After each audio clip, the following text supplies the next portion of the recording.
Ny bazilika. Ahoana ny nasa iny Dom Bosco nanangana ny bazilika ny Marie Auxiliatrice ao Turin raha tsy nanambola izy? Vitsy tokoa ny olona say hanomboka asa goavana ohatran'io raha tsy efa mahazo antoka fa manana ny hoenti mamita ny asa. Fa raha ny amin'ny Dom Bosco indray dia tena tsy mahagaga satria votom-pinoana izy.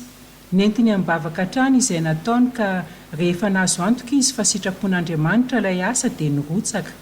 Ahoana ary ny nahatonga azy azo hevitra hanangana amin'ny bazilika? Efa fantatsika rehetra fa olona mpanofo Dom Bosco, betsaka ny nofony ka iray amin'izany ity tamin'ny taona 1790 ity mikasika indrindra ny bazilika ny Marie Auxiliatrice. Tantarao hoe? Hoy Dom Bosco mitantara.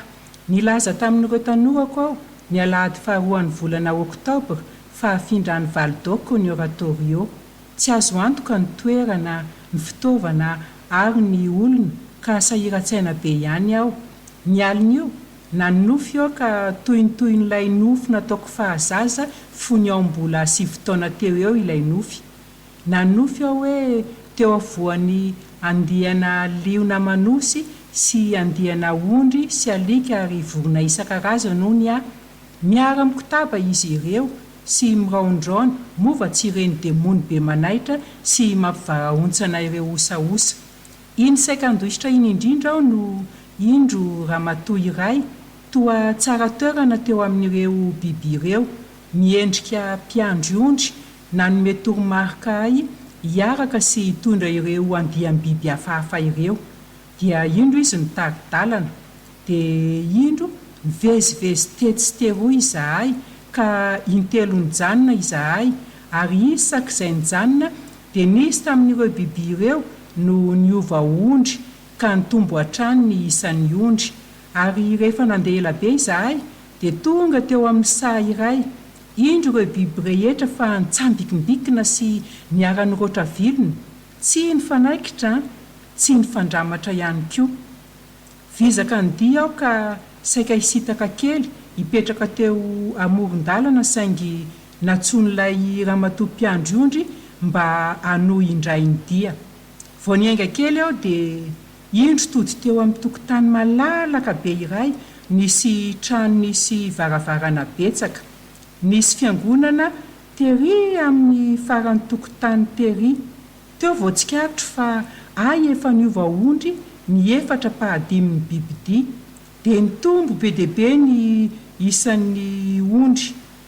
Tamin'izay indrindra no indro nisy mpiandry-ondry betsaka tonga hikarakara azy ireo saingy tsy nijanona ela fa vetivety dia lasa. Dia nisy tranga nafinaritra be, betsaka ireo ondry no niova ho mpiandry-ondry ka lasa mpikarakara indray ireo ondry hafa. Niabetsaka hatrany ireo mpiandry-ondry ka nifampizara nandeha tany an-toeran-kafa mba hanangona ireo biby hafahafa sy hitondra azy ireny any amin'ny vala hafa. Efa te handeha aho satria tsapako fa efa tokony handehan'olotra sorona masina fa ilay ramatoa mpiandry-ondry no nanahy sahy hijery. Nitraka aho ka indro tazako sahy iray rakotra hisatra sy orona ary izao karazam-bozaka rehetra izao. Jereo indray mandeha indray hoy izy mantsy ahy, ka indro fiangonana tsara tarehy sy mijoalajoala iray no tazako. Nisy feon'ny orkestra sy mozika narahin zava-maneno nanasay han'olotra sorona masina. Tao anatin'io fiangonana io dia nisy sora-baventy iray hoe eto ny tranoko, avy eto no hipoiran'ny voninahitro.